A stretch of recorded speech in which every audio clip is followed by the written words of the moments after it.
All right, I've been waiting for this chapter for so long, and wow, it did not disappoint.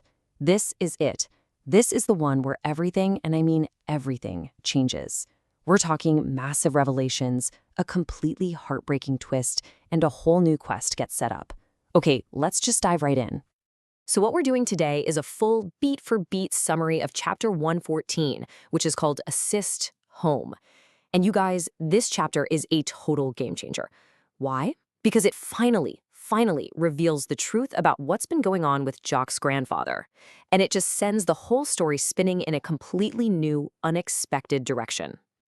So here's how we're going to break it down. We'll follow the chapter chronologically through these 5 key parts. We'll start with those secrets from Granddad, then get to that tough diagnosis. After that, we'll see what's next for Tregaron, check in with all of Jockey's friends, and wrap up with the brand new quest for Merlin. Okay, so first up, a grandfather's secrets. We pick up exactly where the last chapter left us. Jock is finally face to face with his grandfather at the Temple of the Lotus Flower. And yeah, the secrets that have been driving this whole story, they start spilling out almost right away. And the first big reveal is a doozy. It turns out the hedge maze back at Tregaron, it's an exact copy of the temple's lotus flower pools. I mean, think about that for a second. This is a huge deal. It proves his grandfather was planning this for a very long time.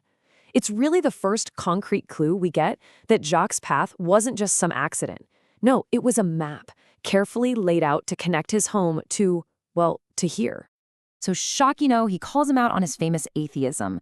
And his granddad's response is just perfect. He says, I can't disprove that gods exist, so I'll settle for being very agnostic. It just perfectly captures this huge shift in him, right? He's still a rationalist, for sure, but being in the tower, it's forced him to admit that, hey, maybe he doesn't have all the answers. It's a really profound change, going from absolute certainty to just admitting how much is out there that you don't know. And here's what's really wild. The plan was supposed to be so simple. Granddad intended for Jock to play the game co-op with a friend. If he'd done that, they would have beaten it and just portaled directly to the temple. Done. The end. But Jock did it alone. And that one choice, his independence, is what sent him on that long, brutal journey through the desert. It literally changed everything. Okay, so talking about how the game was supposed to work, it just naturally leads Jock to ask the one question, the big one, the one that's been hanging over this whole story. And I'm telling you, the answer, it's the emotional atom bomb of the entire chapter. And this is it. So if you aren't trapped, why haven't you come home? This question is everything. It's what fueled his entire quest. It's not about being lost anymore, right? It's about a choice. Why stay away?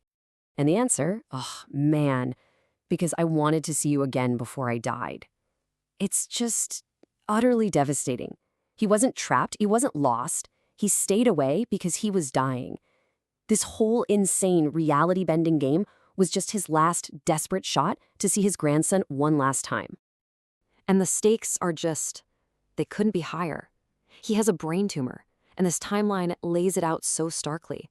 We're talking weeks until his sight fails, 1 month until his mind starts to go. And in 2 months, he'll be gone.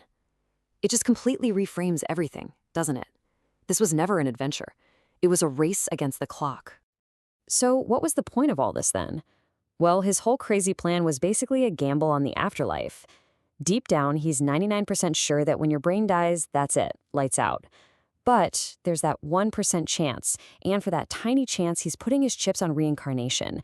The goal was to get himself and Jacon on the same spiritual plane, true neutral, so that if it's real, maybe, just maybe, they could be reborn together. Yeah, he admits he manipulated Jacon, which is awful, but it all came from this desperate, kind of twisted but loving hope. Okay, so after that immense tragedy, you'd think things would just stop, but they don't. The conversation makes this incredible pivot from this heartbreaking news to a plan for the future, a plan for Tregaron. And Jack, in a moment of just incredible maturity, he doesn't fall apart. Instead, he asks his granddad to stay at the temple and then pitches this brilliant, fully formed vision for Tregaron, a writer's retreat, with this really cool model where paying writers help subsidize those who can't afford it, and everyone pitches in with an hour of work a day. The whole point is to make the house sustainable. It just shows how much Jack has grown up, He's not just the kid who inherited a house, he's the one planning its future. And just when you think the reveals are over, boom, another bombshell. Jacques lays out this whole plan, asking for permission, and his granddad just says, "You won't have to ask my permission. I deeded you Tregaron and all its contents." He'd already signed it all over. It's Jacques, the whole thing. And you can just feel the weight of that responsibility, the finality of it, just landing right on his shoulders in that moment. All right, so with all of that sinking in, Jacques grabs the letters from his grandfather and portals back home. It's time to update the crew. In the first reunion with Frida, gives us this perfect moment of comic relief that we desperately need, because she tells him that while he was on his epic, soul-crushing journey to beat that impossible game, Groucho just, casually beat the NES version on his second try. It's just a hilarious reality check, right? The gap between Jack's quest and what's been happening back home. So after that, he does a quick round of check-ins. He gives the letter to his grandma, he tells Draco the news about his granddad being sick, which, right away, gets Draco thinking about Merlin. He finds Groucho, who's literally playing Dragon Quest with his feet. Classic Groucho. And he lets Harry know that the search is finally over. It's just this really fast, efficient scene that gets everyone up to speed. But just when it feels like maybe, just maybe, they can take a breath and process all this, nope. The story pivots one more time. Draco bursts in, and he has an announcement that is going to completely reshape their future and kick off the next grand adventure. And here it is. In 3 months' time, a path will open to Merlin. Will you guys come with me? That's the new call to action.